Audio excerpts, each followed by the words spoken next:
Here. All right. Get this going. Hello and good morning to everybody. Getting things set up for everything. Make sure everything's good to go. And that looks good. And let me check YouTube real quick. YouTubes. Right. Okay. Good morning, everybody. I see. I'm just getting everything set up properly here. What I does. Pop out. Oh, I can see that. Good. So different when you're doing multiple streams and you're using restream is you have to before you set up your chat. You have to wait till it goes live. It's like okay. That looks good. That looks good. All right, we are rocking and rolling. Good morning, everybody, and welcome to another edition of the Jedi Academy here on RSG. Yes, I'm alive and still kicking. Yesterday was crazy. So, good morning, everybody. I slept the sleep of the dead. Well, okay, let me tell you what happened. So yesterday I did a stream because Scribbles usually I go do Scribble stream and figured, you know what, we'll get a Friday stream in, Freaky Friday, TGIF, get everybody's weekend started. That'll be fine. So for the first 2 hours, it was a typical stream. I didn't do any shoeies, nothing was going on. And then, we were answering questions and having fun. I was playing music and, having fun with you guys. And we were doing conquest and all that stuff. Get to the end of the stream. Then Darth Lucas showed up. And I said hi, everything else. I'm shooting the breeze. And I was thinking, okay, Desi's coming down for the weekend. We got some stuff to do. She's going to be here. We'll go, we'll end the stream and yada, yada, yada. Well, then the shoey started happening. And by that, I mean JLD came in and smoked my ass hard. I mean, that dude put paint on me like you would not believe, folks. I mean, he got in there. He dropped, I think, 250 bomb subs in the chat, I think, just for subs. So if you're a new sub based off that over on Twitch, you know the deal. And then, oh my God. And then on top of that, between him, G-Dub, and a few other people, did so many clinks. I set a new record for shoeies and Fernet last night. We did 109 shoeies. I don't know if I drank all of them. I'm pretty sure I got close to drinking all of them because the other thing that I was doing, and wasn't sure about the math, but I know for sure based off the amount of shoeies that were being donated toward, I did like 7-8 shots of this nasty stuff. Desi did some shots of it because she was here when she got here, and I got blitzed. Not like, blitzed in the sense that I was like, drunk off my ass. I him. I know, right? GLD. Oh, God. Heard it, but it did. There we go. So, yeah. So as soon as we got done with that, Desi took me immediately to get me something to eat because I hadn't really eat. So, and then got some food in me, and we came back here, and then I did my routine, which is to drink a shit ton of water, take some Aleve. I drink one of these for Powerade. Now I didn't get that much sleep last night because I kept having to use the bathroom because I drank so much water on top of the insane amount of Fosters and Fernet that's in my system. So, yeah, what a goddamn day yesterday was. Oh my God. Huge shout out to GLD. Huge shout out to G-Dub and everybody that was there yesterday. Y'all waited till the last second, but man, did y'all put the paint on me, man. I was not expecting that. I was like, oh, typical stream. We have fun. I'll go do my thing here, right? So yeah, I'm not hungover. A little bleh. You can tell my voice is a little shot. It's because the sheer amount of alcohol I drank yesterday. But I've had much. I've drinking much worse, and yeah. But it takes a lot to get me really messed up. So did that. Got some sleep last night. And then Desi's is on her way to get me some breakfast. Give me some eggs and shit. She gave me some Starbucks. I was like, she's like, yeah. Woke up and she's like, you want Starbucks? I'm like, yes, please, God. So yeah, and then yeah, so welcome to the Jedi Academy. That's what happened yesterday. So GLD, the legend, strikes again. Oh, he's so powerful. Oh my God. Oh my Lord in heaven. So yes, so if you're welcome to the Jedi Academy, well, before we get into all this is going to work, Rambam, what's going on, my man? He'd hit me with the hang him. Says just an update. It's going to be a very difficult weekend for me, but I was able to obtain a lawyer and I'm going through that process. So it's a start. Thank you everyone for the support and best wishes. I'm going to tell you how much it means to me. That's good to know. Thank you to everybody this week that helped with the GoFundMe for Rambam. Rambam's going through some legal poo-poo right now, and it sucks. But you guys helped him with that. I know his mom's very appreciative of that. So yes, glad to hear that, Rambam. And don't have a difficult weekend. Just hang out with us here on the stream. Now I will be doing Jedi Academy today, and then tonight we'll have D&D over on the RSG Variety channel. That being said, I'm glad to hear it, Rambam. Don't have a difficult weekend. Just have a nice weekend, brother. I hadn't checked where the GoFundMe was for you, but I know last time I checked it was over $1,200-1,300. So hey, man, the community coming out big time. Big time help for Rambamus. Thank you, Mamus. So I know Rambam appreciates all that from you guys and stuff. So yeah. So first I'll give you a greeting. You know, this is an interactive stream. Say hi to me, say hi to all the other skewers. And then this is the Jedi Academy. And so what does that mean? This is a straight 2 hours Q&A show where myself and whatever content creators want to come on can jump in here and we answer your questions about Star Wars Galaxy Heroes, the mobile game brought to you by Capital Games. And the way it works, if you have a question, whatever it is, you want to pose to myself, whoever is in the Zoom call. Sometimes it's me, sometimes it's a bunch of us in here. It just depends. I leave it open to the other content creators based off their weekend and schedules and stuff like that. So, yeah. But if you have a question, put that question into the chat. Make sure you put the word question for the actual question, comment, or statement, and we will get to that. So there you go. Now it's on the board, even though I got crushed yesterday. If you want to see me doing morning shoey, that's on the board too. Just go clink clink, you know the deal. I have some Fosters left, so yeah. Oh, it is okay. Good, Rambam. Yes, thank you. Yes, good.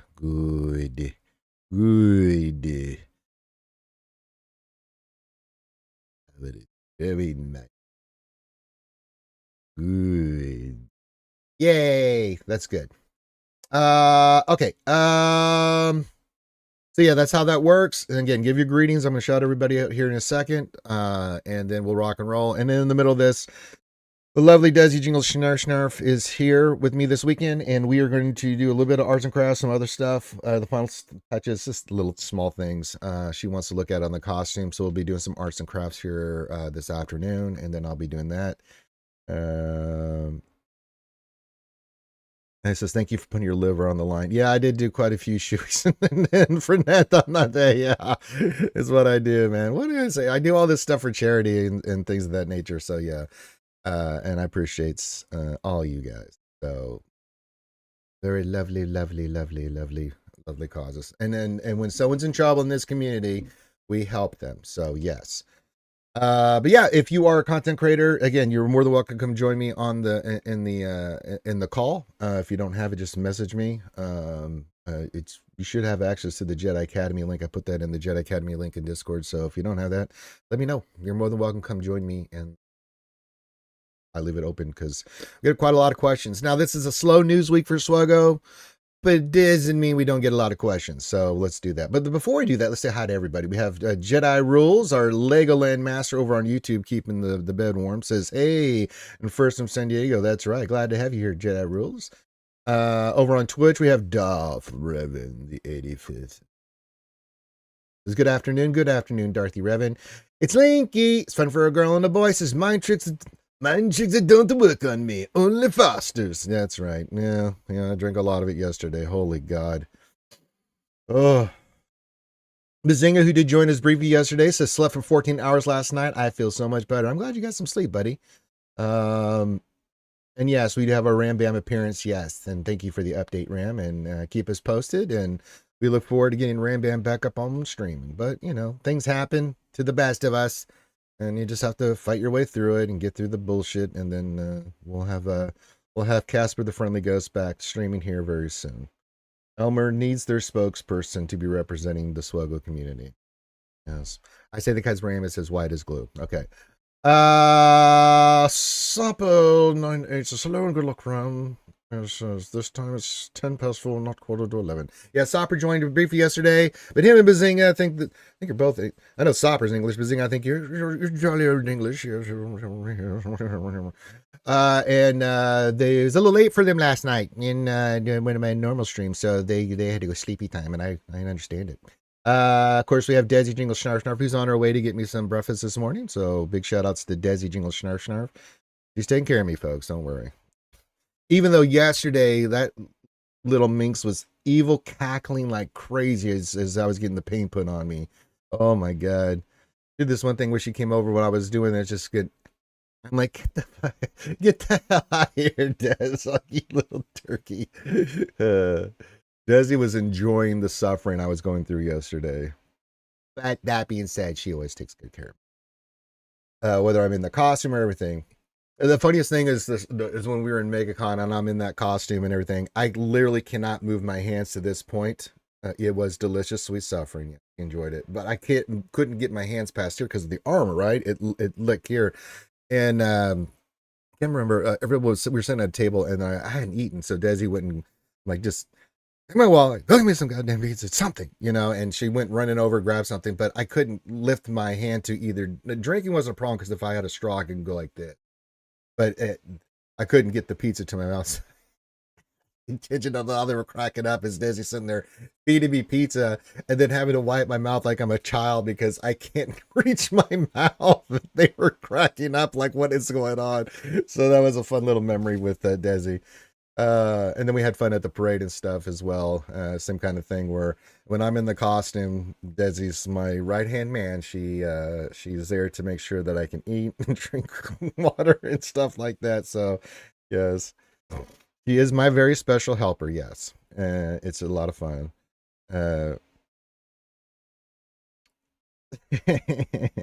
Good morning, Tassinix over on Twitch. The Court Jester, Star Wars Galaxy Heroes. Guys, if you're not watching Tassinix, following this channel, we've rated him before here recently. Please do.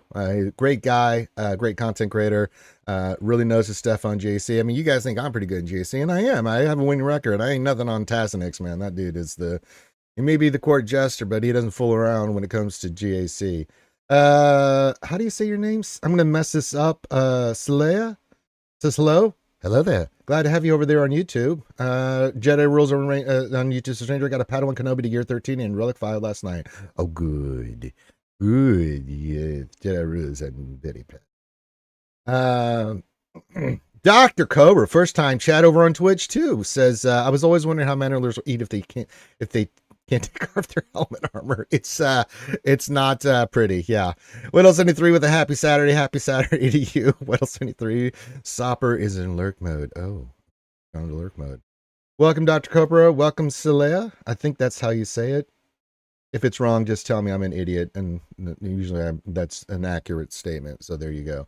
All right, I think we got all the greetings in. So yes, yeah, do me a favor, follow Tasnix on Twitch, man. I don't know why you wouldn't. The guy's brilliant. There's so many good content creators out there still got Playbook, Tassinix, we can go down the line. You got it? Oh, look at Ranger with the name pronunciation correctly. Thank you, Saleya. I always pimp everybody's stuff here, Taz, and definitely gonna pimp your stuff, brother. You know that. And when any content creator asks me to come hang out or do stuff with them, I will immediately, as best I can, do whatever I can to help them out, whether it's snitchies, or Tass or any of these guys. They ask, I will do my best to be there. We all got to support each other, man. It's what we do. Tasnik has the most sultry voice of all the content creators. I don't know about sultry. Yeah, that is a first Tasnik. I don't think sultry. He's got a good deep man voice, but I don't know about sultry. I mean, it's subjective, right? Whatever you hear is what you hear. If you hear sultry, I mean, I guess that's a thing. I don't think sultry with Tassinix. I mean, Tassinix wouldn't agree with that. He's got a nice deep voice. I don't know if it's sultry. Very mannish. Literally seducing you all to the dark side. And yeah, Tess, sorry, I just don't think you're very evil when I listen to you too, buddy. And I've known you for a long time. I just think evil, dark side when I hear your voice. Yeah, that doesn't work for me. Yeah, is that good or bad? Oh, if it's sultry, it's very good. It's like, oh, good morning. Get those Jedi robes. Get to know you a little bit better. All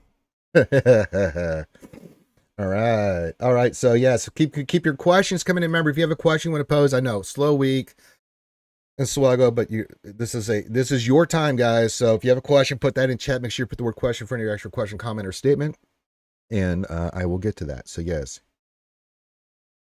Yeah, I agree. I'm with what else 93 on that. He says you have pretty solid good guy waves. Yeah, that's the way it feels. Yeah.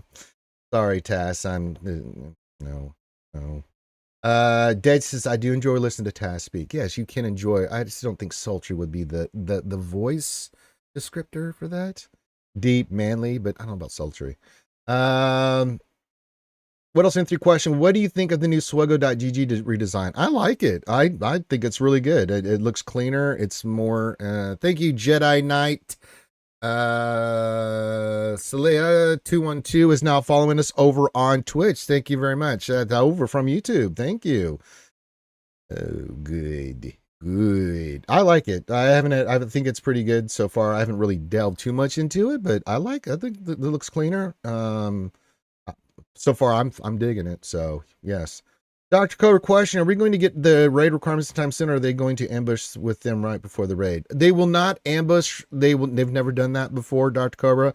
I mean, there's always a first, but we know sometime at the end of this month, beginning of July, we're going to get a road ahead. We are going to get raid information. And it's usually, correct me if I'm wrong, chat, and I've only been doing this for 9 years, but for every raid, it's usually been like a month, 2 weeks before we get, because they do the requirements that you're going to need at what relic levels, and then they'll put out a bunch of that stuff before the raid. So yeah. They're not going to last minute us on that, because people need to know it has a big impact. So they will put that information out ahead of time. When that's going to come, I don't know. We're still thinking August release for the raid. So sometime into June, July, we're going to get a big road ahead. It's going to have a lot of the raid information. And yeah, so I don't think we're going to get, they've never done that with the previous raids. It's always been a couple weeks ahead of time that you knew which characters you needed, relics, some of the intricacies, the workings, that kind of stuff. Not all the information, but we had a pretty good sense of which characters would be qualified, especially with the newer raids, things of that nature. So yeah, you'll get that ahead of time. If not, then I'll rant on them. That's what I do. Evo, our good Canadian friend, hanging out there with us yesterday on the debauchery Friday that was yesterday. Says hello from not San Diego there, eh? Says happy sleepy Saturday and Skull as always. 2 streams in a row, and I made it to both. Is awesome. Hope everyone's having a great day. We are. I survived the shooting there, Evo. me and GLD had a stare off. And GD punished me. Like, bring it, just bring it. He brought it. Oh God, because he started getting into ludicrous numbers with those donations, and I was just like, all right, Mo Fracker, let's go. 8 Fernet shots later, I was regretting that choice. I survived, but it's not something you hang your head on. It's like, I survived another GLD is basically all I can say. G-Dub Gaming, speaking of those that helped massacre my ass yesterday, says, hi to Ranger and Skewers. Hope you all enjoy your weekend. Same to you, G-Dub. Glad to have you here. Linky says, they want to make sure you spend a bunch on Gungans and Armadillo until you find out you can use your dream key to get the max score. I know, but yeah. And much as I'm not the biggest Gungan fan, I gotta say the Gungans are pretty solid, and Queen Amidala is really good, man. So I worked on all of them. I have all the characters and the relic and everything, and not a bad investment. Not a bad investment at all. Sure, getting my money's worth in Conquest. I'll tell you that much. LeBone says, good morning, Skewers. Good morning, Lee. Good morning, my friend. So good to see you. Link says that worse, you'll build up both the new teams, but learn you can only do one raid attempt and only one team. Well, that's fine. It is what it is, man. But I am getting my money's worth with the Galactic Challenges, and now with this Conquest, which I gotta say, this Conquest is This Conquest is nice. I think CG's finally balanced it. Yeah, there's some repetitive stuff, and I hate it. I was doing it yesterday. It's like, let's do another Rebel team. Let's do another Rebel team again. What do you guys think? One more? All right, we'll do another Rebel team. Some of that stuff I will always hate in Conquest, but it is drastically better than it has been. 15 fights and 10 fights. Yeah. I mean, that's night and day, man. I mean, that is goddamn night and day compared to what it was. Holy Jesus. That is unbelievable. I mean, I'm already done with Sector 5. We're just cleaning up sectors now. I'm going to easily get Red Crate. Now, I will put a caveat on there.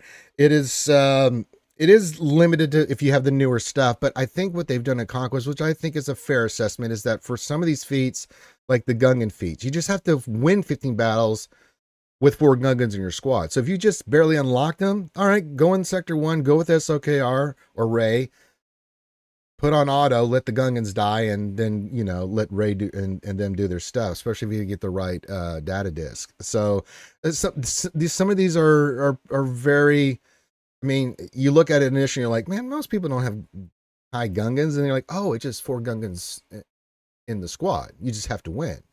So, some of those feats like that, I'm like, okay. Now, there are a few other ones. I can tell you that Sector 5 Luthien fight, that is some harshness, man. We did that last night. That is unbelievable. We went in there with Jabba, man. It took me a hot minute to beat that thing. They just don't die. You can't kill them. They just keep reviving over and over again. It's like, sweet God, how many times I got to murderize you guys? So, geez. Evo says, I'm glad they reduced the numbers. Yeah, they really have. I mean, it's like get 35 kills with Cal, 35 kills with Moff Gideon, for the global feats. The challenge, the gold path's always been there. 15 battles with Captain Rex surviving. Again, put him in a Leia team if you had, or another team, and he just has to survive and you win. You get the reward. 15 battles with the match Qui-Gon and Obi-Wan surviving. Again, they don't have to be maxed out. You just have to have them in the squad. And, I went in there with all those guys and put them under Ray, and then just in Sector 1 and zippity day. Yeah, I'm going to be doing that, Darth Bane and Malak for the final node. Yeah, but I did the other feat, because you have to do one with Darth Bane, Linky, but then you have to do the other fight with, aligned Force user Jedi Sith. So it's like, all right, Jabba it is. And, if you don't have Leia or Jabba, it's like, so yeah. Jason Hobby over on YouTube says, happy Saturday, Ranger Skewers. Word to the mothership. Word indeed, my friend. Evo says from 14 battles to 10, 50 kills, 30, 20 to 15, no 40 win feats. Yeah, it's really good. Yeah, that's a big difference. I think CG's listening on that. So do it without the good characters. Yeah. But I mean, it's reasonable. This is a very reasonable conquest, and it's like, yeah, I mean, I'm through Sector 5. I got through Sector 5 yesterday. So in 5 days, I was done with Sector 5, and that's including doing a lot of the big feats that I was doing along the way. So now I'm just in cleanup mode. Clean up the rest until I get to Red Crate, and work on Datacron stuff which I could do this whole weekend. I could just sim for Datacron stuff. I have my disc going into 5v5, which I'm going to do. We did some of that yesterday too, before the drunken chicanery started. Oh my God. Let me see what my guild needs for TV real quick. Hold on, I'm getting tagged. Oh no.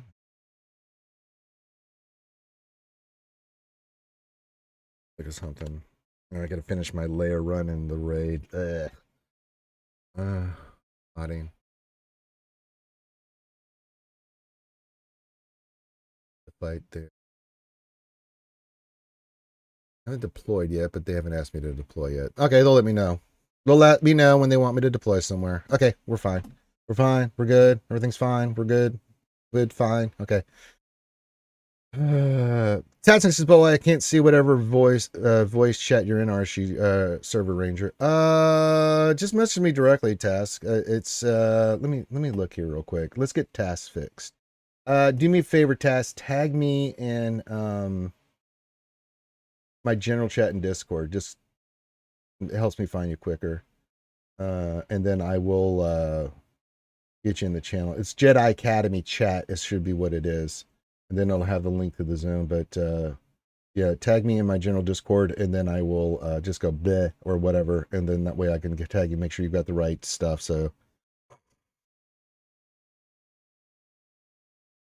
I'm not using Discord tasks. I'm using Zoom. Zoom is the answer I was looking for. Yes, Zoom. Zoom was the answer we were looking for. I'll take things Tasnik didn't know for 400, Trebek. All right, let me see your roles here. Okay, let's get you squared away. All right, content producer. He's a streamer. Jedi Academy. See if there's anything else. We'll give you.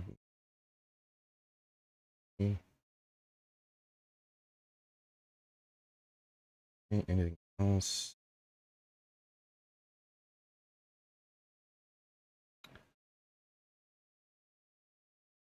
You should be there. Let me tag you in the Jedi Academy channel.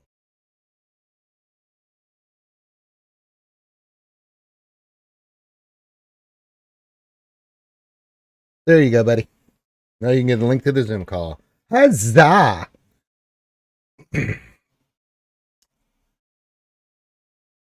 We need task, not sultry voice. Yes, that's true. Yes. You gotta do what you gotta do. Kimmy, hit me, Kimmy, one more times over on YouTube. Hello, lovely Kimmy. I tried to answer your questions as best I could. She put a lot of questions in yesterday's video. I think Bane, I answered that one and everything else. So hopefully I wasn't too drunk there, Kimmy, when I answered your questions. I could have got them wrong. All right. Oh, we got someone joining. Okay. The grinding. We're doing it. There's Tassinix. Hello. Is this thing on? Test. Yes, I hear you fine. All right, good. Hey, yeah, you may want to check your settings and make sure Zoom is using not your camera, a different mic. Just because sometimes that happens, aka Karth. But you're more in tune with software and stuff. Hang him. So yeah. Yes, that's right. No, we're not hanging him, Linky. I know Desi's squeaking. Taz joined us, and we'll give Taz a second to check his sound. Check his. No, I think it's good. I think I got the right mic. All right, so good. If it sounds like completely borked. Yeah, sounds good to me. I was just making sure because sometimes that happens, you know. So I was just looking out for the homies. It does. How are you today, Taz? Good. Yeah, I'll get the camera on here in a minute. I got to rustle up one of my hats, but I'll step away for just a second. I'll be right back. Hell yeah, we want to see the hat. Hell yeah, brother. Let's go. I'll be right back. All right, Kimi says, I got the answer I was looking for, and thanks. I appreciate it. Omicrons are too important to make mistakes. Yeah, it's definitely rule of two on Bane, and then I think the other one that I mentioned is the one you want to do. Yeah, I can't remember if his leader had it. I'm not looking at it right now, but yeah.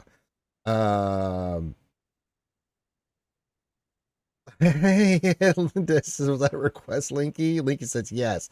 Not for Linky, I think. I think he was trying to hang Taz. No. Linky, look out. Her gaze is upon thee. Oh my God, she said so in chat. Sweet mother of God, she's looking at you, Linky. Linky! Starting up the shield for Linky. You should trust Desi. I trust Desi with my life. I mean, she will make mistakes, but that's not because she doesn't love you. Sometimes she misclicks. And that's okay. We all make mistakes in life. We all make mistakes. I make them all the time. There you go. Here, Kimmy, I'm going to read this to you because this is coming from our good friend, What Else 73. He's backing me up on this. So listen to What Else 73. He says, for Bane, his unique in the essence of dominance. Yes, what I said. His whirlwind isn't as important. No lead Omicron, yeah. And then rule 2 is not an Omicron, right? I remember I wrote, I think it was essence and then the other one, but yeah. Yeah, in that order. What did I write for Kimmy? Okay, let me go back here and look here, Kimmy, because I'm pretty sure. It's not rule of 2. Rule of 2 is, so yes, Omicron, yes. So rule of 2, and then essence of dominance, and then the last one is the whirlwind thing. So yes, that is the most important thing. Yes, that's what's important. There you go. All right, I didn't half-ass it. Oh, what are we drinking this morning there, Taz? Look at that guy. Just coffee. Oh, you sure isn't a little spot of tea with a top hat on, old boy? Oh, look at you. No, just black coffee. Tasnik drinks his coffee in the morning, alcohol, and whatever else in the afternoon. That's right. I'm going to quote Airplane here. Tasnik drinks his coffee like I like my men. Black. All right. I swear that whole movie, when that little girl said that, I just about lost it. Oh my god. Yeah, so yes, you got to say Kimmy like Timmy from South Park. No, no, no, she's Kimmy baby. Yeah. Yeah, we're not doing Timmy. You know? Damn it all. Timmy. What's new with you, Tass? Just rolling through Conquest, man. Nothing too crazy going on. Yeah, where are you? I mean, are you through Sector 5? I mean, where are you at with Conquest right now? Yeah. I'm through Sector 5. Yeah, I always have that energy like preloaded and maxed out at the end Same. of the previous conquest. So I'm almost to the end of Sector 2 on day one, and then I'm trying to get a sector done each day. So like Okay. usually in the first 5 days, I've got the 5 sectors cleared and then plenty of time for everything else. Yes, absolutely. Usually get done with like 3 to 4 days to spare. Yeah, it's just I was just saying. I mean, your thoughts on it. This is by far the most reasonable conquest I've ever done, man. It really is. Yeah. Yeah, this one feels pretty easy. Yeah, I like it. Hold on, I have to ban someone that just decided that Yeah, they I can see just that. I yeah. see Let's say that. goodbye. Get out of here. Don't let the door hit your Bye-bye. ass. Get out of here. Don't let that door hit your ass on the way out. Just fly away. Yeah, it's been pretty reasonable. So oh, we got another question. Okay, this is a perfect segue since we're talking conquest here. There, homie, Dr. Corpus's question: thoughts on Luthien? Does he open up any new counters? Is he a skip? I've been getting a lot of that. I've looked at Luthien's kit and his synergy with just Rebels and Saw and Momo, and I'm like, looks pretty good. I don't think he's like Bane level or like that level, but he's pretty goddamn good, man. He's gonna be a pain in the ass. Yeah, as far as what it's going to be able to do, it's clearly a lifter for either one of those teams, Yeah, right? So whatever it's already doing, it will be more, but as far as how high it goes, you will have to test. And then, of course, when this character comes live, there's undoubtedly going to be a datacron paired with it, which is going to skew our sense of its power. Like right. only the Giga Whales are going to have it for like some days or a week or something before the datacron for it comes in. Yeah. So it'll skew our sense of what it'll be capable of. But while the datacron's in season, probably GLs, Yeah. probably GLs.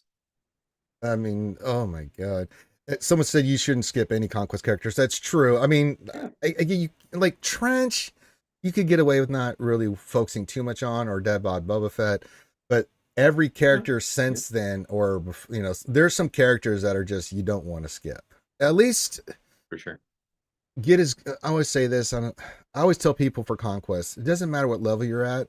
You try to get the best box you can and as high as you can, because if you're not getting red crate or gold crate, right? Even if you're getting gold crate, you want to avoid proving grounds at all costs. That is pain and suffering. Me and I think Tasnix would agree. We would try to avoid you doing, because I don't know if you got a chance to do it, Tass. I remember when we had that one little glitch where we could all do proving grounds at one time, and I went in Yeah. there with all my GLs and I got destroyed, man. I was like, this is ridiculous. My team's relic 8 at the I time, and never actually went into those. I did. I So got I don't harmed. have a horror story to share. Yeah, I have a horror story. It was horrible. I mean, I went in there against Reeve. I think it was the Riva mission, and I'm just like, oh my god, how do you expect like normies to pull this off if I'm getting crushed with all these GLs and stuff? Oh my god. Yeah. Oh. Eva says, I think Luthien may be enough to bump the Rebel fighters from Relic 5 to 7 for that Kashyyyk Saw special mission. I mean, yeah, but I don't really look at, yeah, TB is one thing, but I mean, I just look at it at GAC and other things. I think this is going to be pretty good. I think Luthien's going to be good, Tess. I think it's going to be good. Oh yeah. Yeah, it's just like any of these other conquest characters that have the Datacron paired. It's like certainly at first it's going to be extraordinary, right? And then Yeah. we actually have to see what it looks like afterwards, right? Like just think about like BKM with her Kron, right? An excellent choice on defense for at least, the first season that you could, because she got that bonus turn Yeah. and it was a death sentence if you didn't get, if you got unlucky against it. Now that you don't have that Kron, very rarely am I seeing that team on defense. Still, it's like a very high banner clear on offense. So Yeah. that's what I mean. Like it'll be tough to really get the sense of what its gonna be doing full time outside of its datacron, but it's gonna be very rigorously tested. I'll tell you that. Yeah. So for sure. Interceptor, good morning. Says, hey Ranger. Hi everyone. Question. I'm caught between spinning on the Conquest character Armadillo or unlocking DTMG. I have max energy and too many options. Enlighten me a little, thanks. So we have the newest Conquest character, suspending the Conquest character Luthien, going for Queen Amidala or unlocking TDMG. Ooh. My first thought is Queen Amidala. One, she's really good, and two, I'm pretty sure she's going to be needed for the raid. I mean, it's not official their task, but I'm pretty sure she's going to be needed for the raid. So that puts her in a category above those other two. What do you think? For I mean, certainly for future planning for the raid, probably the Queen Amidala. But as far as like what's most accessible right now, the DTMG team is extremely accessible. Like you've probably got all of it already, and it might incidentally also be decently geared up for use with other teams. So he's probably more accessible, but yeah, if you're not already in a guild that's capable of doing, decently well in the raid, you should be thinking about being in one, and then of course making preparations with, like you're saying, Gungans, and honestly probably separatists, right? Because think Yeah. about like the speeder bike raid, it doesn't really make sense lore wise why we have Empire characters that we can use to beat the brakes off the mission, but we do. So the same will probably be true with the separatists. Yeah, planning for the raid is one of the best ways to advance your account. Well, if the raid is anything like the last raid, we're going to have what, 30 characters? 20, I think, Something like that. right around there, right? You have your main ones. We know the Gungans. We know Queen Amidala, Obi-Wan, and Qui-Gon, the new versions, right? Mhm. We know GR, but this is when he gets into the weeds.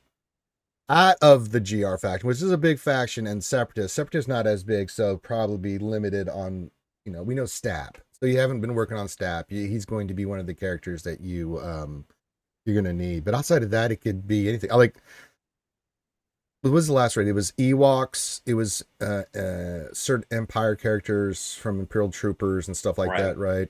Rebels A for lot of sure. rebels. What do we think outside of that? Do we think they're going to allow GMK to be the one GL you can use for this? Because Separatists do not have a GL. Yeah, I mean that. Sure, why not? I expect Galactic Republic faction will be involved in the raid, so yeah, I definitely see JMK being there. Linky says he thinks it's going to be Galactic Republic, but it's not going to be any clones. Oh, that's interesting. I could see that because then you'd have That's the true because it's pre-clone era. yeah. Yeah, We didn't have clones. That makes the total like the sense. invasion of Naboo or whatever this is setting up to be or something, right? I know, right? I'm just. Uh, do we think the raid is going to be like the Jar Jar event? I mean, that's what I get the sense when I was doing the Jar Jar event that this is going to be the raid. So, Ranger, if that was going to be the case, that would mean CG would just be nakedly trying to reuse art assets what? in a cost-effective way that they can just string along for years. Now, they would never do such a thing, would they? No, I say that because Yeah. I know the Illuminati's watching, and you already made me suffer enough with my mod depression today. Leave me alone. I didn't roll shit for mods today. It was horrible. Oh, it's so brutal when you get like a couple gold mods. Like you get a speed mod that's an offensive triangle, and you're like, okay, get some good stats here. It's got speed. Let me roll it. Oh, it hit defense and nothing else. I'm just going to sell that down, cry, because that was a really good triangle that I needed. That sucks. So you're just like, please just hit the speed. I don't. Some speed, any speed, no speed. Okay. So yeah, keep your questions coming in for me and Tass. We'll see if anybody else jumps in. Karth usually around this time wakes up. He's not on vacation. I'm I sorry, did want to holiday. say I did want to say when we were talking about Conquest a minute ago, and you were saying like everybody should be going for the best box they can. It's a great point because I was having this discussion with a patron yesterday. Hmm. He wasn't really motivated to go after Red Box because he didn't see himself as having any of the right characters to go with Luthen.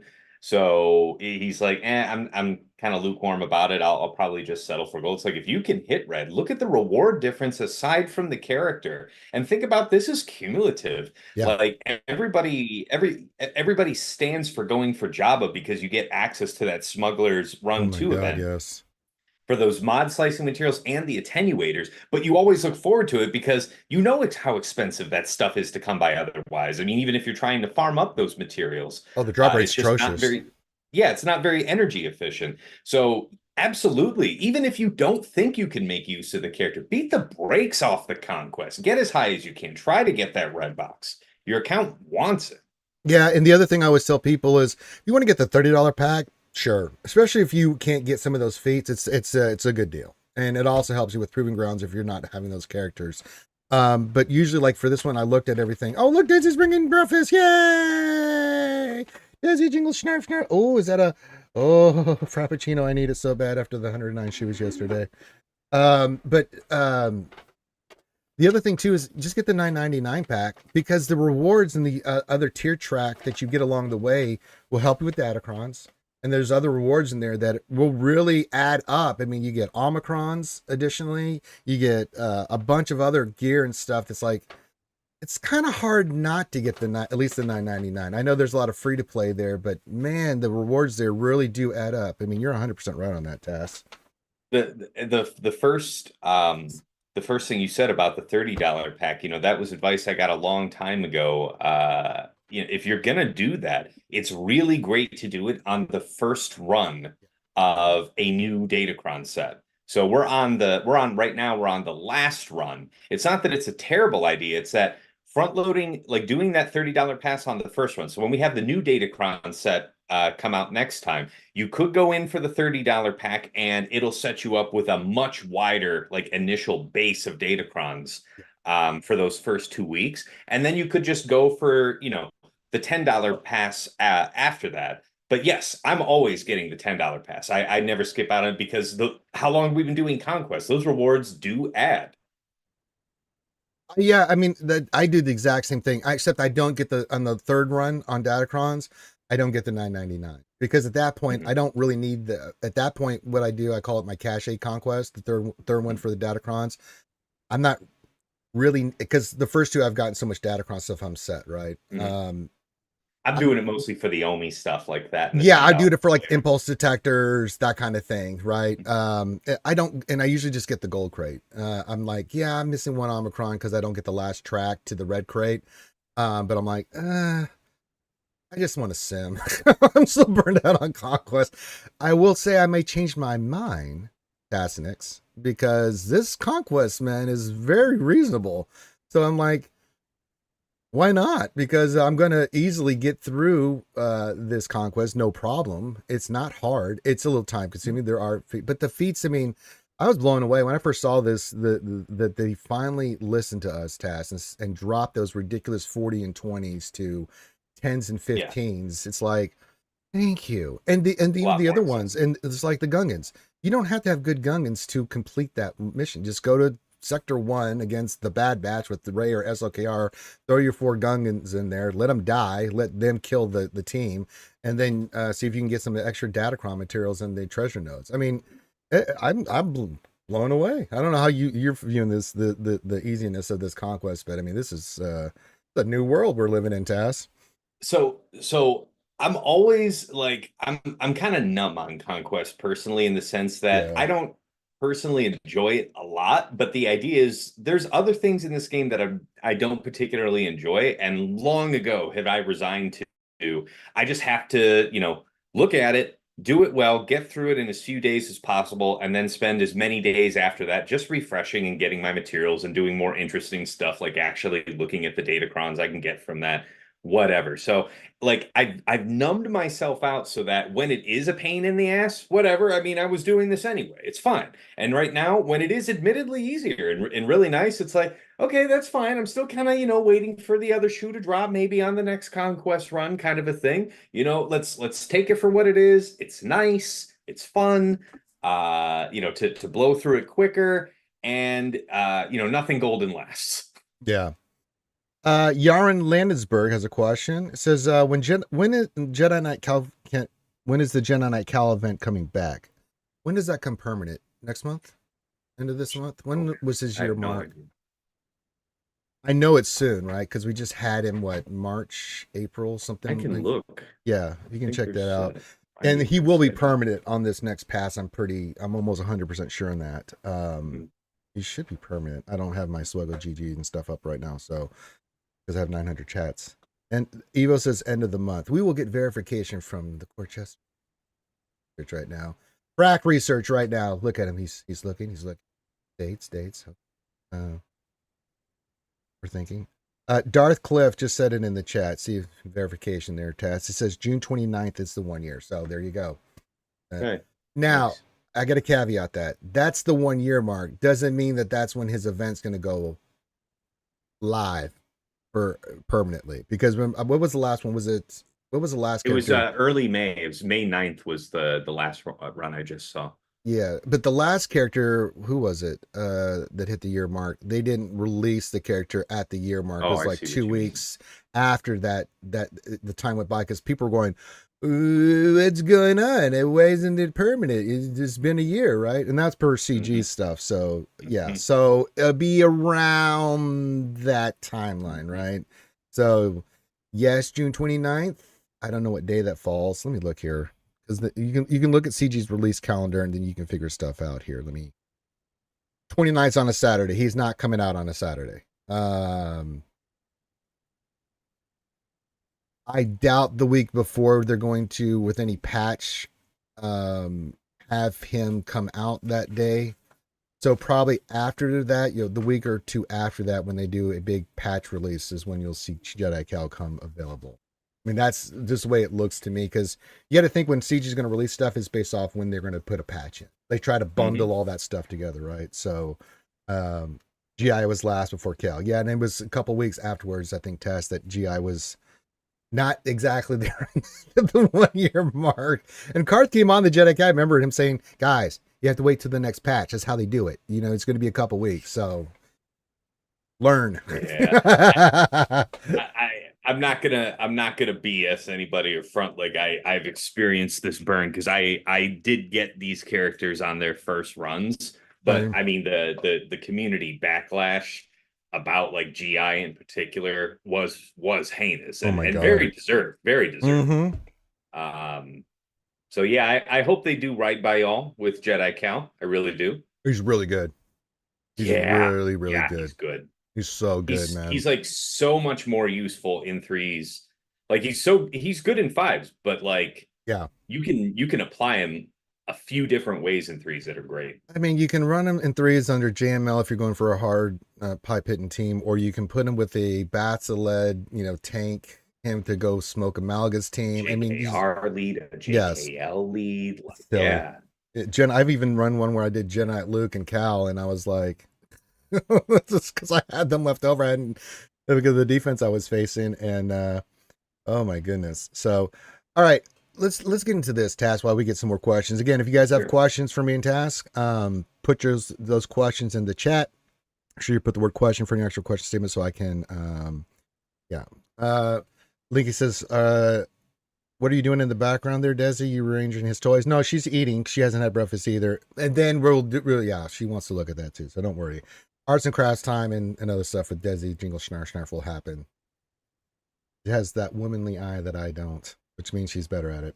I got to tell you, Luthien threw me completely off, right? With what we can expect this year. I'll give you my thoughts of what I think is happening, and then you can give me your thoughts of where CG's going with this, because we're always looking. Remind me, what's the question again?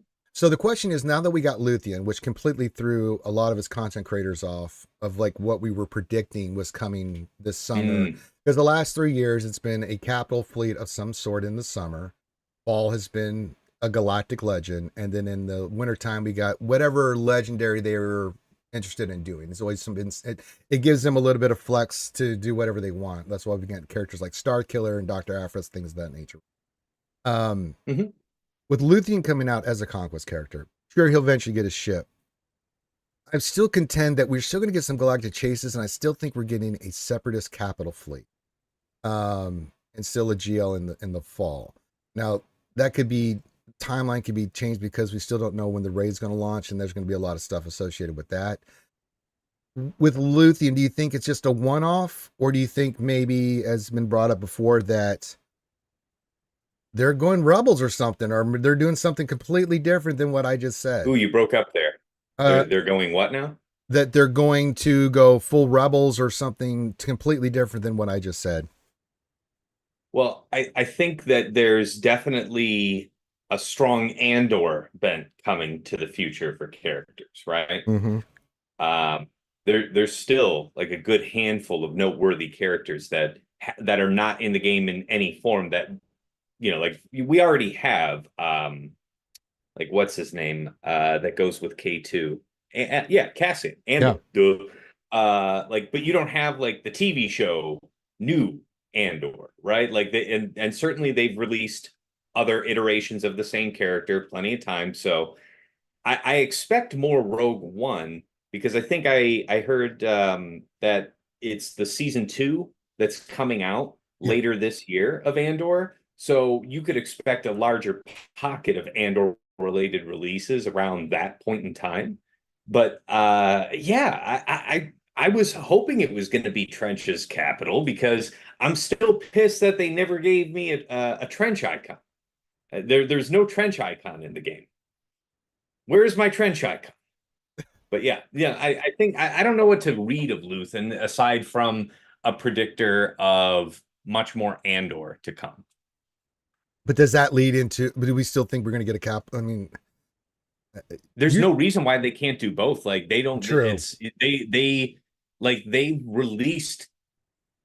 They try to have a theme about when they're releasing stuff in relation to other content coming out or an anniversary or something. But there's no reason they can't do it in parallel. They owe us nothing in that regard. It's like, well, we wouldn't be caught dead releasing a capital ship for the Separatists at the same time that we're releasing Rogue One characters. Like, no, they would. They would. it completely threw me off, man. I'm still sitting because when people are asking, I'm like, which direction are they going? Because the reason we speculate on this for you guys is we don't have direct link. We don't know what's coming. All we can do is tell you guys what we think is coming, and most of the time, 90% of the time, we're right on it. But that's for farming and planning for things. So they could. You remember you were here, I think, in 2018, the great year of the marquees, where we had so many marquees, we didn't know what to do with ourselves. Well, I didn't start playing until December of 2018. Oh, you missed all the fun. Oh my god. Yeah, I came in at the ass end of the JKR meta and the dawn of the Darth Revan meta. Oh god. Yeah, That's when I came. That summer and beginning of spring and summer that year, we had all those characters released. I think it was like 20 marquees. It was something. Yeah, it was something ridiculous. And that's in the old format. It's not like today. That's like $300-400 a character. Right. If you're trying to get it up front. Yeah, it was brutal because we were trying to figure out, because of the Rogue One and everything that was being released, like, what are they doing? Which way do we need to go? Is this for a legendary? Who do you farm? Who do you spend money on? So I hope that's not. I hope that's not the case. Interceptor says, "Hey Ranger, thanks for your insights. Adding to the stream, I think Tasnic's like Batman to Robin, a great balance. That's right. I'm Robin. He's gonna bat slap me here in a second. Yes, we all hated the Jedi Revan Darth Revan meta. Yes, there were so many marquees. Everybody's having PTSD in the chat since I brought that up. I'm sorry, guys, but it happened. We have those that don't study history are doomed to repeat it. We have to learn from these things. So. All right, Kimmy has a question. How will CG make the most money? That's their motivation, so it makes sense to release as much as you can, as fast as you can. They used to do that, right? They've changed. Yeah, go ahead, Tess. Well, somebody with like an actual high-level business degree got involved and showed them it's like you guys, this is Disney. This phone game can just run indefinitely. It's not until the wheels fall off. It's that the wheels never have to fall off because it's Star Wars. As long as Star Wars has content and keeps making content, you don't have to do it this way. Like one of the big reasons I think they changed the marquee structure so that like you would still have to spend basically a vault, but only like that much, like about Yeah. $100, and you can reasonably have the character at 6 stars, and then over the course of the next week, get the Yes. the daily shards and get up to 7 stars. Yeah. So you're basically acquiring a brand new marquee release for a little over $100 in value spent. But you're thinking, well, why are they giving us such a discount when it would cost $300 or $400? It's like they know what they're about at this point. It's like, oh, well, you got the character at 7 stars. Bravo for you. You got all the gear for that character. Great. You got the Zetas. You got the Omicron or Omicrons. Do you have the bright mods? If you don't, gosh golly, we're there for you. We've got the stuff right over here, and Right. you will continue to pay the same price that this stuff has always been sold at. So, and they with all the light speed bundles, they're creating opportunity for people to like rapidly advance their roster. So Yes. they know people are trying to go wide, and then as soon as they're wide, everybody wants to start getting taller, right? And that's where they're like, that's fine. You can go wide for cheap, but we'll see you on the backside. And I think the reasoning too, and I really do love the marquee change, is that you could have 5% of your player base spending the fortune that they do in this game, or you can have 50% spending a smaller amount and make a buttload of money, right? Because it Mhm. is way more appetizing for your lower spenders, mid-tier spenders. Because what was happening before, and you know how this is, Task, for every GL and stuff, yeah, your whales and krakens would go, they're going to buy no matter what. But nobody else was purchasing, and they could see it in the numbers. Because why would I purchase? Why would I not? Why would I invest $300 or $400 easily in a character when I can just wait till it goes into shipments, especially if I'm a long time player, and just get it out of shipments? And I've always told people I'd never gotten the last 3 GLs the day one they came out. Why? Because I was still waiting for shipments and stuff, and then 3 or 4 weeks later I got the GL. Like, why would I spend money now when I'm looking at, because here recently I've got all the new characters at Relic 9 and stuff. It's like, why Mhm. wouldn't I? Because it's a more reasonable way. I mean, so $100 is $100, but if you have resources in the game and you get to that point like I am, where I've got a lot of crystals, I'm just supplementing my crystals for these marquees. Like right now I've got 20,000 crystals. If I wanted to get a new character coming out, you know, I'll roll and easily I'm okay with that. If I have to get some more crystals or something, I can do that. But yeah, it's really interesting their philosophy change, and also with the new way they're doing newer players to get them up faster. They really want players to get to the end game content a lot quicker. And you're right, they don't have all the stuff we do. We've been farming for years. We have extraordinary mods. We have all this stuff. They don't. So hey, here's a $10 pack for Zetas. Here's a $20 pack for all the stuff you need here. Here's a $5 pack for speed mods that you can get, and you can roll and put on your character. So yeah, it's smart. It's very smart. I think they're learning their lesson. Yeah, and here's the thing, like you mentioned, you're talking about like how many people would pass up. It's like, look, like I did the napkin math, and this is $300 to $400 just to get started with this character. So not only do they make it cheaper, but like the psychological effect is you've dropped a vault into this character and now unlocked it at 7 stars. You're not gonna not use it. Yeah, So you're not going to let yourself be constrained on this new character you just paid to get up to 6 stars and then farmed your way up to 7. You're not going to just let it sit there come next Grand Arena or whatever next you're going to do with it. Like you're just not. And they know that. yeah. Linky says, yeah, a bunch of newer players will get to endgame fashion and they'll have a bunch of toys, but the toys are poop because they don't have the Zetas and Moss. Not sure if I like that. Boom. I do, because And now, that's what I mean. Everybody's going to go wide and then yeah, it's going to get expensive if they want to go tall quickly. yeah. And the other thing too is you got to remember when they get those light speed bundles and stuff, they're not farming signal data. They're not for those characters. They're not farming for gear. Now they can spend those resources. They got to be patient. It will take a little time, right? But they can now move those resources over to mod energy and other things that they don't have to worry about because the relics and stuff are there, right? So now that they can go into those specific stores, yeah, it'll take some time if they're not going to spend, but I mean, eventually they'll get caught up because a lot of that energy that they would have to spend on farming the character, Signa data, salvage. to get those characters to the right relic level to go get a Galactic Legend unlock. Now they're not doing that. Now they can farm other stuff and use their other resources and get that stuff. I know Zetas is a big problem. I do like that CG has been doing the Zeta events here recently. I thought that was pretty cool for the player base to get out of Cantina stuff, Zeta drops, things of that nature. That Yep. helps. I mean, is there anything with the new marquee system and with the Lightspeed bundles you think that they could do to help more? We know what they're doing for new players, but is there anything you'd like to add for them to do to help new players out? I'm I don't want to put on any kind of front. Like I don't the light speed bundles don't mean much to me because I don't play any kind of alt, right? I Hmm. just have my main account. I don't really engage with it. I support them coming in because again, it's about lowering the barrier to entry. We like as content creators, but also as just fans of the game, it's healthier for the game, even if it is a game based on paying money to get power. It's better for the health of the game that the barrier to entry in terms of cost is lowered. So fine with that. You know, as far as how to tweak it to make it better, I don't. I'm not hearing what's. Again, I'm not really plugged deeply into this, but I don't really hear a lot bad about how they are right now. They sound like they're pretty cheap. It sounds like what they're giving you for what you're paying is a crazy value, and the price itself is fairly low. So I say cheap, but it's also an absurd value. Like you're talking months and years you are shaving off for like $15 a pack, something like that. Like it's insane the value that's coming out of these. So as far as the criticisms, I don't even know that I'm aware of any, but Not there are some, I criticism, assume. not criticism, but is there anything you think they could tweak to make it better? Is really, but that's okay. Yeah.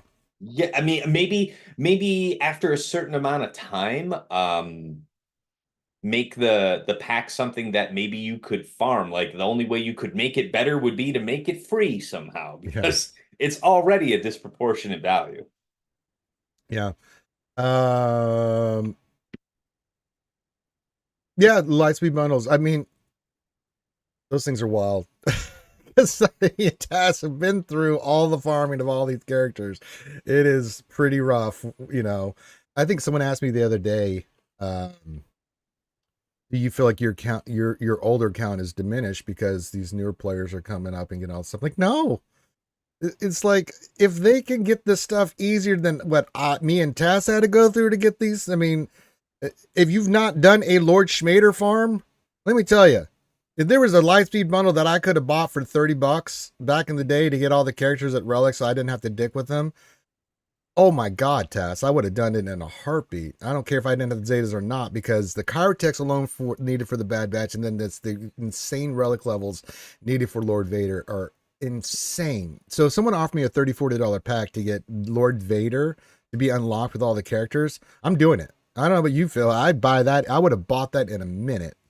Well, sure, yeah. I mean, for anybody that went for it when it was, you know, new or relatively new, it was a pretty expensive endeavor. And I don't, again, I don't fault anybody getting to jump ahead these years later at a significant discount to join the game at a semi-competitive or competitive level. Like I've been saying this for years, and I know no shortage of the people streaming this game say it too, is like especially folks at like the top of their division or whatever. It's you want new faces. You want to see new people. I want you to come on up here and fight me. I need to not see the same like five people like twice a week every month. Like I want that. So that's fine. Step on up. Come on out and see me, you know? Like I don't care if you get in at a tenth of the price that I paid to do it because I've been riding the train the last couple of years with what I've had and been enjoying it the whole time. So for these people coming to the game new, fresh, getting in at a steep discount, but they're able to actually engage with the game in a meaningful way because if you're watching content creators and you're thinking, "Oh my God, they have all these toys. If I look at this and I just do the napkin math, I am years away from any of this kind of stuff." And it's like, well, for basically pennies on the dollar compared to the historical cost of this stuff, you can jump 4 years like into the future, 5 years. Like I don't resent any of that. Come on and join us. Come on out here and play. Yeah, no offense, Taz. I'm gonna be happy around my 3,800 mark in Kyber 1 and not give a shit. Sorry, I've been to the top of the mountain. I did not like it. I got slaughtered, total slaughtered, and I'm like, okay, I'll stay lower. I'll just stay there. I'm happy with my 6-3. I don't really give a shit anymore because I still get good competitive matches. This is wild. Taz, I did 2 full shot clears in my last GAC against higher. Yeah. They had much higher GP than me. And I thought I was feeling pretty good about myself. You know what they scored against my defense, which was really tough. I had 3 GLs and Queen Amidala and all that stuff, all the new stuff down with the Datacrons. One guy got a 2082 and another guy got a 2081, man. It's like, holy God, dude. Let's get into the state of GAC, man, because Sure.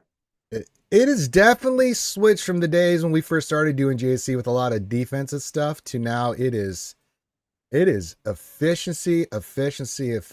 I know it can be a little bit different at the top of Kyber depending on who you're facing, but that's a different animal altogether. But for the most part, man, holy Jesus, man, people just put a little stuff on, especially if they out GPU, they'll put some stuff on defense, but they can put like all the top tier A teams and a couple GL sprinkled in to make you really have to work your ass off. Yep.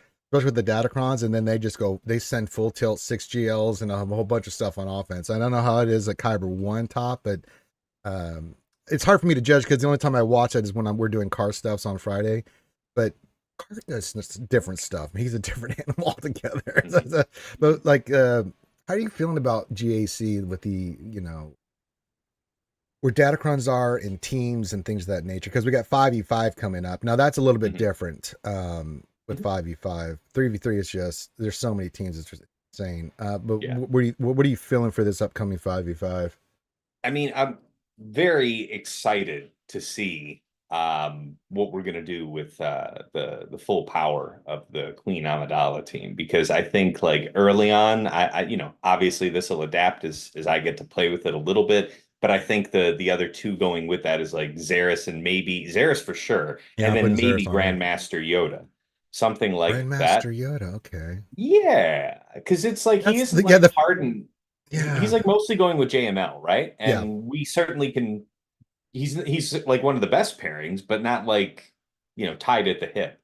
Like about the overall state of GAC though, in general, I think it's in a great state, and I think it's trending better. So this efficiency meta you've mentioned, we are still in what is historically a very efficient meta, but the pendulum has been swinging back the other way the last season or two, because significant like defense matters again. Like you can set a significant defense and really jam up an opponent while still keeping maybe something like 5-6 GL. So to that point, like you can make A teams really shine, and like they can even have GLs get jammed up fighting them. So like compare that to maybe 3 months ago, where nobody was dropping a fight. Everybody was getting nigh on to max banners, and like top end Kyber 1 matches were getting decided by 2, 3, 4 banners on a score that was like 2,100 plus. Like it was just stale, man. So even though I will cop to it still being fairly efficient compared to older metas, it's coming back. It's going the right way. And I'm pretty upbeat about the state of it. Because I mean, with additions like Bane in recent times and stuff, it's too much stuff on attack. There's too many opportunities for a perfect attack. Yeah. And now we have teams that are actually capable of soaking up these superpower attack characters. You can create forks again in your defense. You can actually do something meaningful.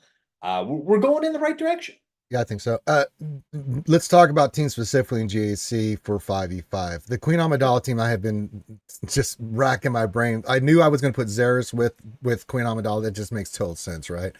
That was that 5th. So I was debating. I didn't even think of GMY. I was debating between maybe Killer and Beck, but I'm like, man, he's really good on the other coin. I don't know if I want to move. Yeah. And like Shakti.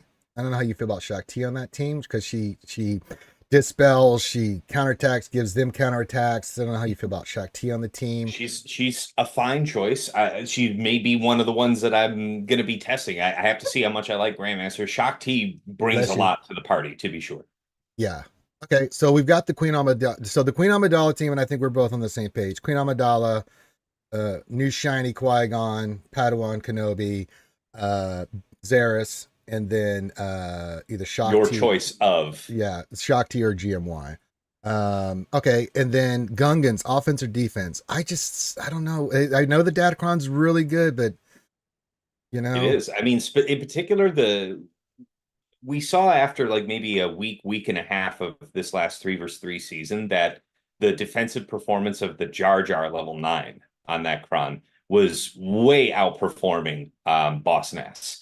So I'm eager to see how that looks here in 5 versus 5 because my instinct is to put it on defense. It's a pretty complex team. It can run away from you really quickly. I've got mine pretty highly spec'd, so I hope that it demands something pretty strong, but it depends. Like Inquisitors, I had the team farmed up at the end of the last 5 season, right? And I was putting it on defense, and this is without like any type of Gungan cron. And like stuff like Inquisitors just ran roughshod over it. And that's before the set 15 cron entered the fray. right. So now with an Inquisitor set 15 crown, I'm sure they're going to go down like a sack of bricks. So depending on whether or not I can draw my opponent's Inquisitors, a lot of people are liking to set those too, though, right now because they're in season with a Kron. There's opportunities maybe to draw something against it, but my gut is to put it on defense still. And then I'm just thinking of some other teams for defense. I still like Ray. I know She's Ray. perennially She's good. She's literally the historically best performing Galactic Legend on defense, hands down. yeah, and I know I've got the team. I use it all the time. Malicos counters the shit out of it, Sure. but they're not using that team. They don't have it anywhere else. Again, I try to tell people in GSC, yeah, you're putting certain teams down, you get a hole you're hoping, but what you're hoping is that they have to waste a specific counter to that team, and then they don't have her for something you've got somewhere And else. that's even harder to pull off in 3 versus 3, by the way. There Yeah, are people way like doing harder. Seer Malicos. If you don't use Seer Malicos and Starkiller to Yeah, take on Ray in the current Datacron meta, you're not getting out alive. no, it's too much. Mhm. So I still like Ray for defense, and then Jabba can be annoying, but he's still quite easily handled, especially with the SRKR. That's the other one I was going to bring up is the SRKR. Some people like it for defense. I like it for offense. He just can kill anything, and he's just too good on offense to Oh, be. yeah. Oh, yeah. There's absolutely nothing that can withstand him right now. But this is one of those things with Datacrons. Like if you have the max health and protection level 3, the long text first order level 6, and then like the slacker level 9. I struggled last season against several opponents who had like slacker Hux and crew, slacker Hux Faust on defense. And some of my characters weren't ideally set up to take on that matchup, but that was the position I found myself in, and it was punishing. So there's, like you already pointed out, there's less teams on the board in 5s than in 3s. So it's a little harder to make draws of specific counters. Like if you wanted to set up your opponent to have a really tough fight against Slacker, you'd want to draw like their JML, their JMK, stuff like that. And if you're not successful in doing that, yeah, you may be right. It might just be a better value to keep it on defense, be able to use it like an underman. Because if you have the first order special forces Yeah. level 9, then you can like underman that, knowing that the AI is gonna like zoom in on that weak character, especially once he's taken a couple hits and he's lower, that they're gonna extra focus him and he can't die as long as Slacker's there. And you finish up with, um, either equivalent of a full banner fight with a full team, or possibly even up over that, depending on how much you underman. So it's interesting. I have the boss NAS 9. Are you saying I should re-roll that for fives for Jar Jar? Do you think It that's the better isn't one? bad. Like it isn't a bad one. It's just that at least in 3s, because we don't have the 5 versus 5 data to know for sure Okay. about this cron in 5s.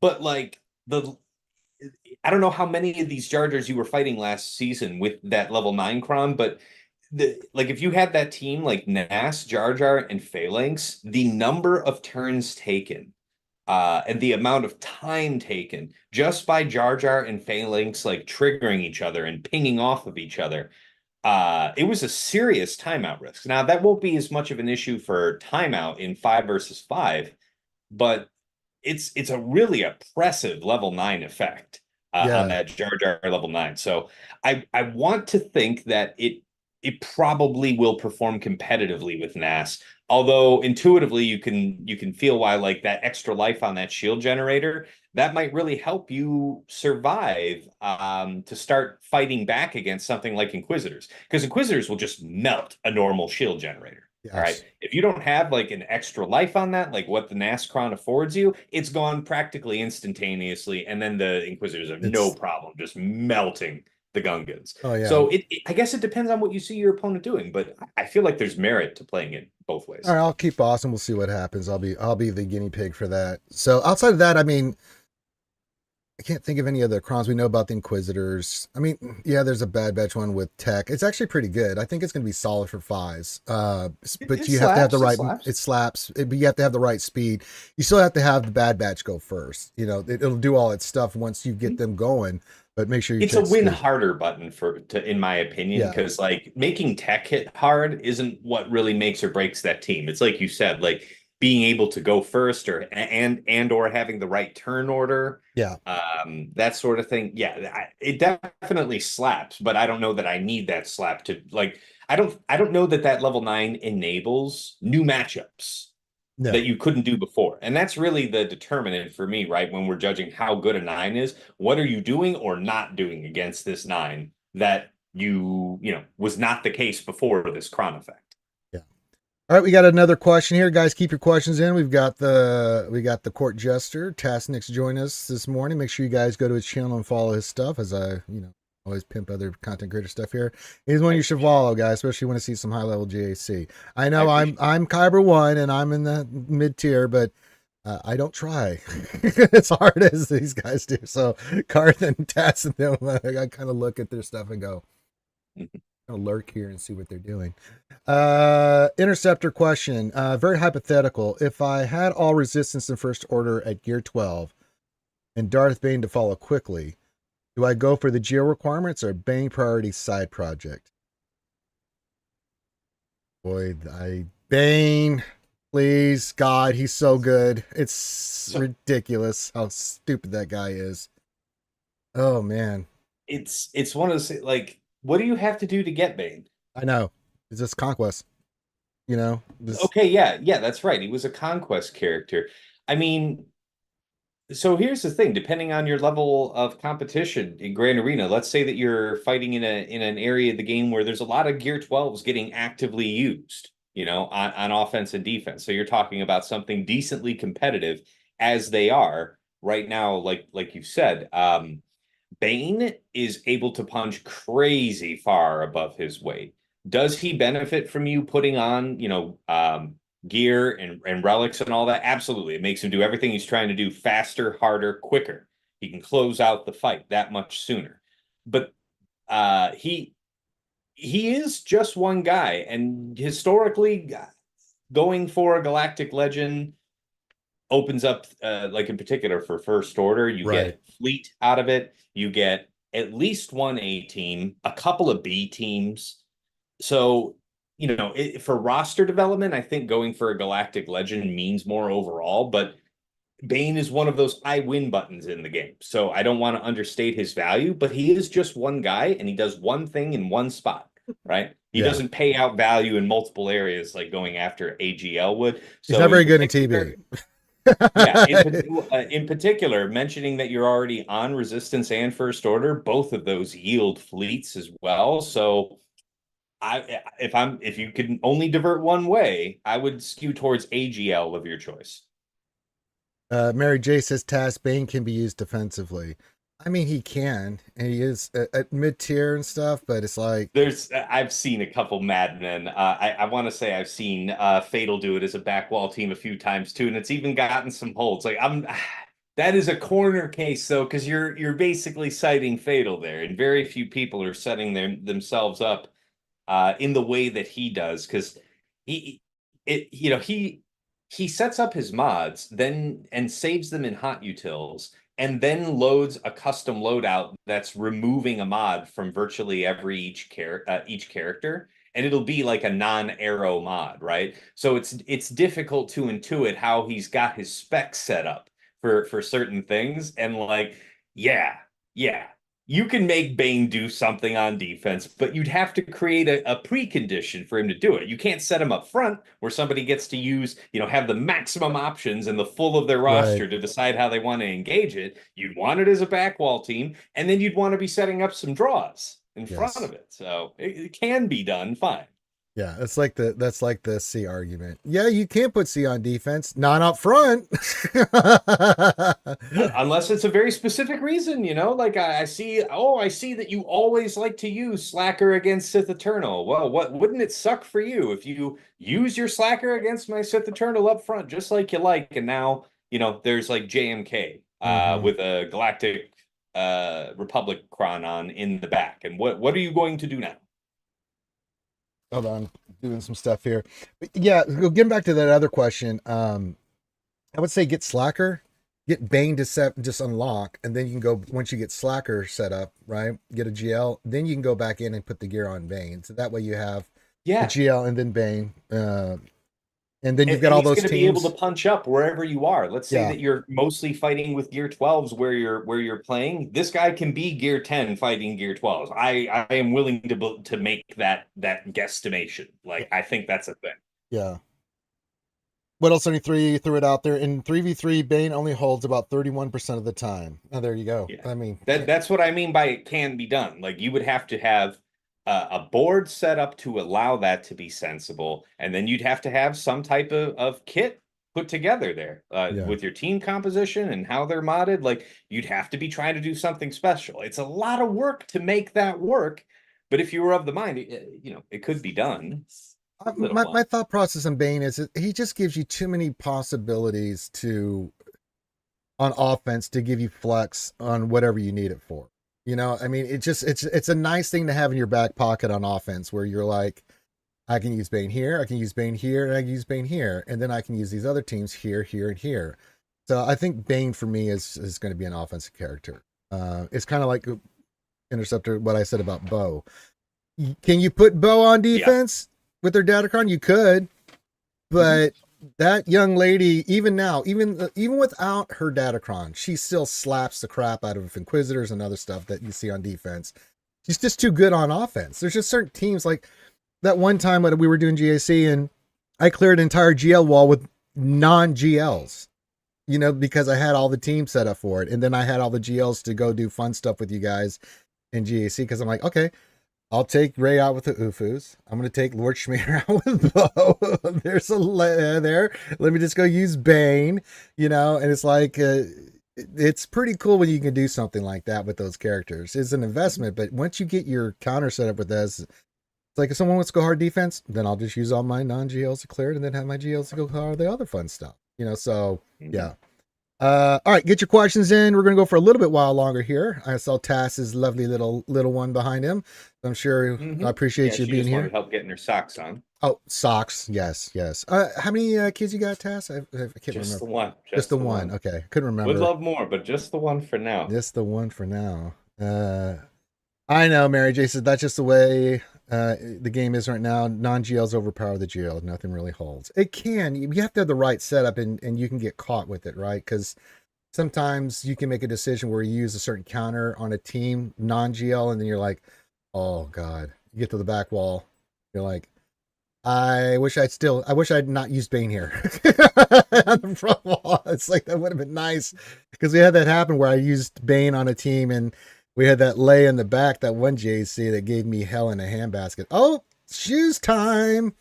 Time for I the knew it shoes. was coming. We never Yes. asked for the socks without the Right. shoes. They Never. are, yes, we have to put on the Here you shoes. go. No, That's that's right. the wrong foot. Daddy Wrong foot. Tasnex is taking care of the little Tasnex. Wrong So, foot. so while we're doing that, get your questions in. So if you have any questions for me and Task, we'll go another 10, 15 minutes here. And then yeah, we'll wrap it up. So get our day started. So welcome, thank you everybody here. Thanks for everybody that came out yesterday and punished my ass. Oh my goodness, it was rough. Oh my goodness. I'm just glad Desi did not bring me another bottle of the Fernet Branca, but not to worry, I still have some. Yeah. She enjoyed watching me drink that nasty crap yesterday and be miserable. It was rough task that I was doing my stream, normal stream, and it always Mhm. happens this way. Couple hours, just doing conquests, answering questions, doing the normal SWGOH stuff. Get to the end, and then they all just jumped me with shoeies and stuff, man. It was unbelievable. They just wouldn't stop. I was like, oh my God, guys, what happened? I mean, Jesus. You wait till the last, I get ready to end the stream. You're like, oh no, we want to keep you going by Mhm. making you do shoeies and stuff. Oh, so yeah, let's get some more questions in here and stuff, and then and if you have any questions, again, I know it's a slow week. Someone asked, "Are we gonna get any news next week?" I'm like, no. We may get a Mhm. character. What I'm waiting for next week to ask is to see what are we gonna get? Another marquee, or are we gonna get a galactic chase?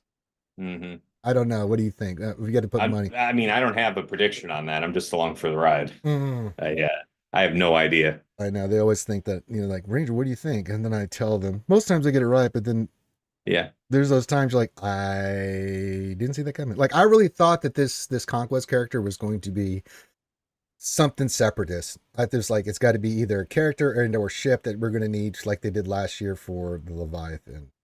You know, and when it turned out not to be the case, I'm like, oh God, this is bad. Uh, Yep.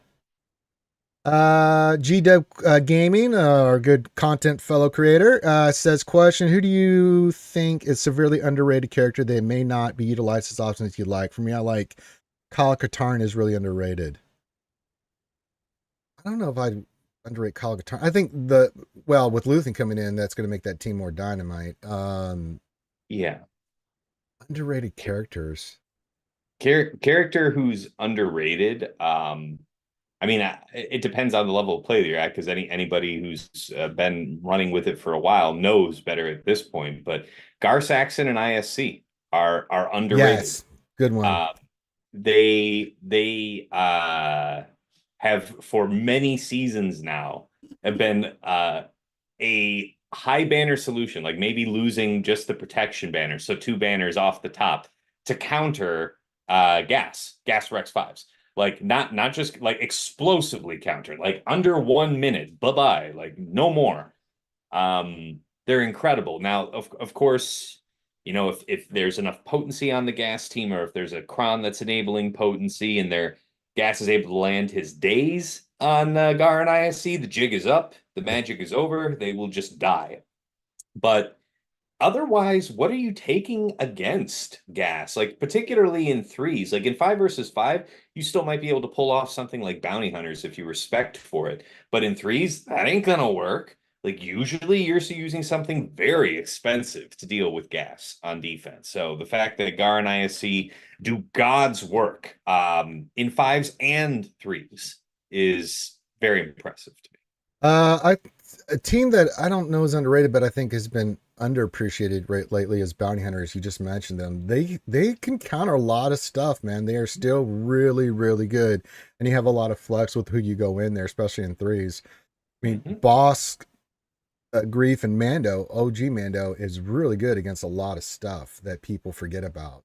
And in fives, you know, someone puts a certain team down, you're going in there with bounty hunters. Like, I'm going to kill you. I'm going to kill you. And you can't do anything about it because, especially if you get your Fennec up and running, she really will get you into payout quick, especially if you're going boss league. Because, like, hey, just go hit that character there 16 times and get payout. It's like, wee. Mhm. I'm trying to think of some other underrated teams. I don't really underrate any team really not these days. Well, I mean, he was just asking for just an underrated character. You don't have to rack your brain all that hard to think of a whole team, but I kind of associate characters with teams because it's not like one character. I'm just thinking that's underrated. It's like a team concept for me. It's like I see your interpretation. Yeah, like I think like as far as like individual characters, underrated is a hard. weird term. Like maybe I don't know, maybe underutilized is interesting too. Like um I don't know, something like Darth Talon, where I used to have her kind of like in a support kit of mods until I fought Brilliant Zid, who had her in like crit damage mods and Mm. lots of offense baked into them.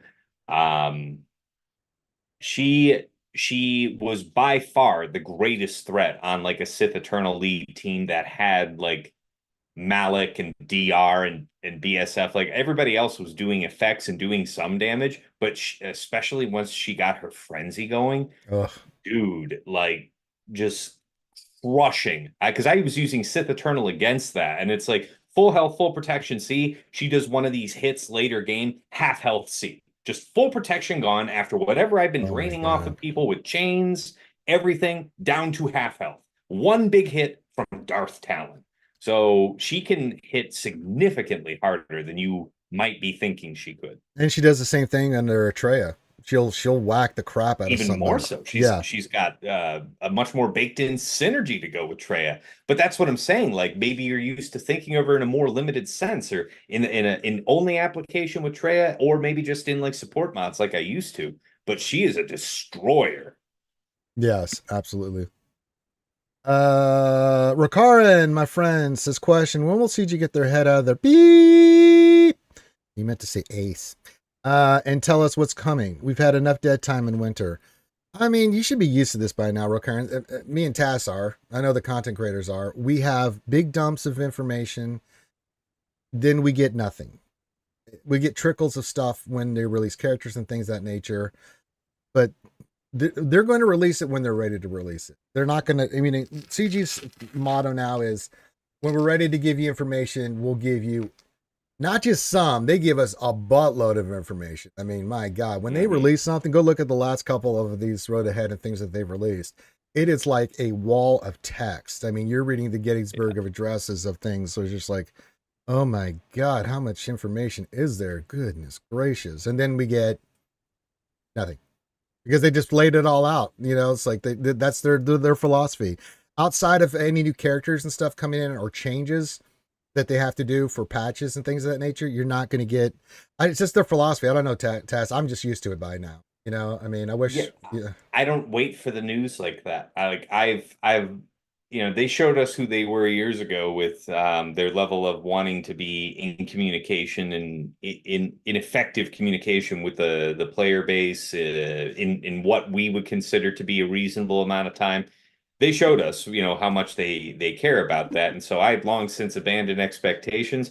I keep myself busy with stuff to do on my roster, and that's what I'd say for anybody. Like there's definitely if I at 14.5 million GP and like really strong mods and datacrons still find stuff to do on a daily basis to tweak, to try, whatever.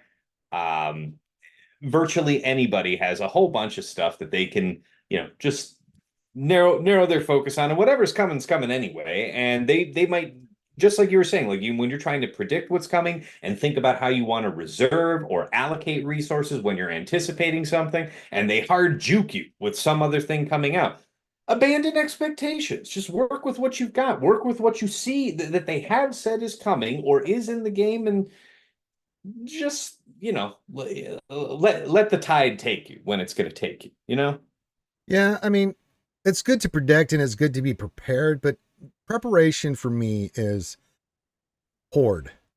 That's all you can do is hoard, and then be able to adapt what you're doing based off that. So when I like right now, I'm saving tons of. I'm working on signal data and all my salvage, and I've got tons of crystals. I'm just hoarding. I'm not doing anything else. I'm just waiting because I can't really do anything till then. So I'm not going to worry about it. They'll release it when they release it. I know. Mhm. I know around the corner for the raid, I'm almost certainly going to be taking the rest of my characters to Relic 8. Which characters? I don't know. Do you? I don't. I know some of them. So I'm hoarding. I'm working on Relic 8 and 9 materials because that's what I use my raid stuff for. But that's all you can do. I mean, you got to be used to the communication way that CG releases stuff. You're not going to have anything. As I said, we might get a chase or a character, another marquee character, may give us a little bit of insight of what's coming. But yeah, it's just no. But they're not going to always like every day communicate something to us. When they're ready to put out information, they're going to put out information. And that's just the way that it works. Apparently, Desi didn't know how to use the where to find her stuff in SWGOH.gg. Have you seen the new SWGOH.gg? The new, Yeah, I think it looks smooth, man. it's pretty. It doesn't look like 90s GeoCity website base. Not that Yeah, I didn't have any problem with the way it was. It was a site that was just there, to get information. They do a great job of it. purely But functional. Yeah, no, it, now it's pretty. oh, it's very pretty. It's super pretty. I think what do you think of the new store too? I mean, they made that really pretty and more functional too. Yeah, the web store. You know what? Somebody pointed out to me this the other day. So I have the Swigga PC beta, and you see that you have like a daily couple boxes that you can Yes. get out of that store there. Like you actually still want to log into the web store separately because there's separate loots to get out of there. And I thought being on the Swigga PC beta, I was seeing the web store there. So I thought I had no need to log onto the web store Oh anymore wow. properly. And it's like you're leaving freebies on the table, man. You really are. They're really good. And then, yeah, Yeah. it's really good. Recurrent says the Gettysburg Address is a famous kind of story. Okay, it's the you're reading the Constitution of the United States. Is that better for you? We the people of the United States of America, and then you go down section 1, Congress shall have the power, and then section 2, the president is. Is that better for you, the recurrent? All right, we're gonna do a final call for questions because I can see the little one for your task is getting her socks and shoes on. That must mean outdoor activity. Yes, we want to go outside and play. Yes. So you get about 5 minutes here. We're going to wrap it up. So if you have a question, now's the time to get it in. No one likes an actually girl. What? What do you mean? What else? What are you talking about? Did I say something? I probably said something stupid, and I do that a lot. MJ, I'm just thankful I no longer get flashbanged when logging onto the site. That's great. It's true. God knows the Wall number of white.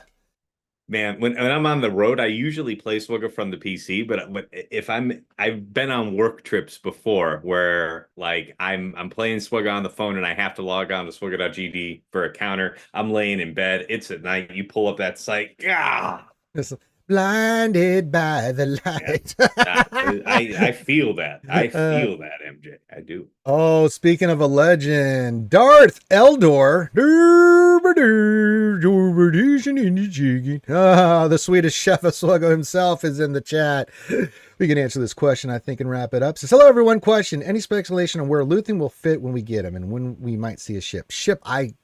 His ship could be a year away. Well, you never know with ships, right? Just because you get the characters. I would expect later this year to be like it was a friend of mine that was saying it's like he expects season 1 characters of Andor and season 1 elements of Andor to be coming into the game coinciding with the release of season 2 of Andor. Yes, that makes total sense.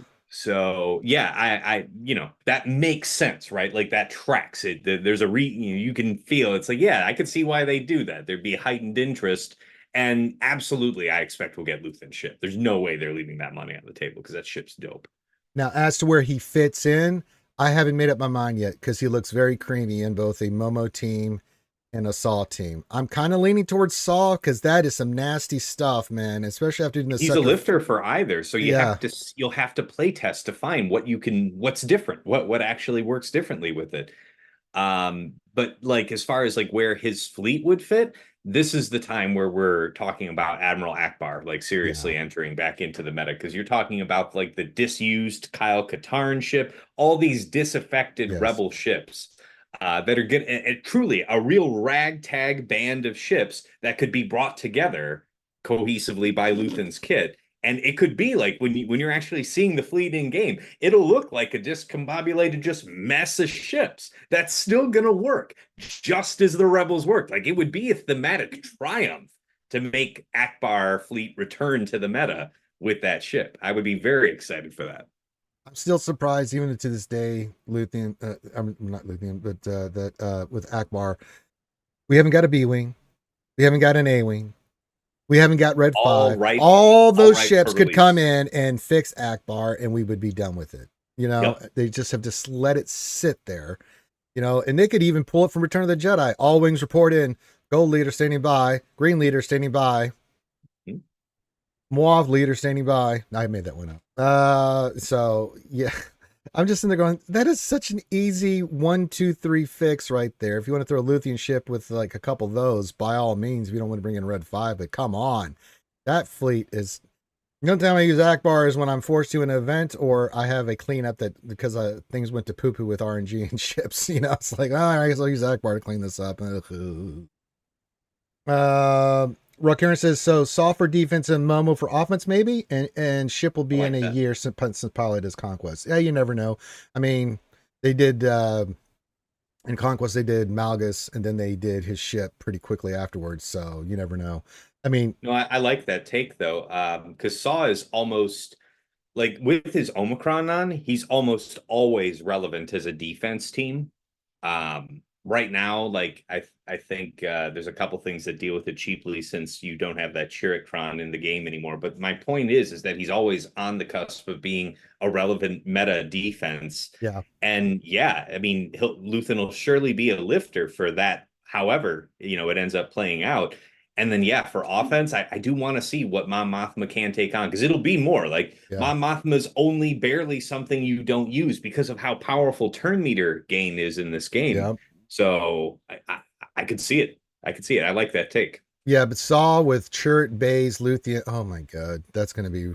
Yeah. Imagine a wild Krex thrown into that mix. Oh too. my God. And that commander, seeing him in Sector 5, that boss, man. Oh my God. That team is vicious, man. I'm telling you, Luthien's going to be, again, not Bane level of craziness, but he's going to be a pain in your ass. Trust me. You're going to see that team like, oh God, let me just use a GL here because I don't even want to fuck around with this thing. So, oh my God. All right, I think we're going to wrap it up here. What do you got going on, Taz? Any streams coming up here? I know it's JC dead time. Anything coming up until next week? I don't know. I might do a stream. Just do something like roster reviews or something either today or tomorrow, something like that. I'll announce it on my Discord if I do. But I've been keeping myself busy with just like my YouTube stuff. I started making more content on YouTube, so I'm trying to release at least something every day. Try and start getting the algorithm interested in my existence. Good luck. And I'll tell you what, it took the YouTube channel's like just over 3 years old, right? It took every bit of that 3 years to get up to 500 channel subscribers. But since I started this short series, I started on like just modding individual characters. It's something like 160 subs in the last month. Like, oh, interesting. It's driving a big growth. So, I should have been doing this sooner, and I had been encouraged sooner to do it. But that's how I'm keeping myself busy. Is every few days I'm recording a couple of videos and then thinking about what I'm doing next. All right.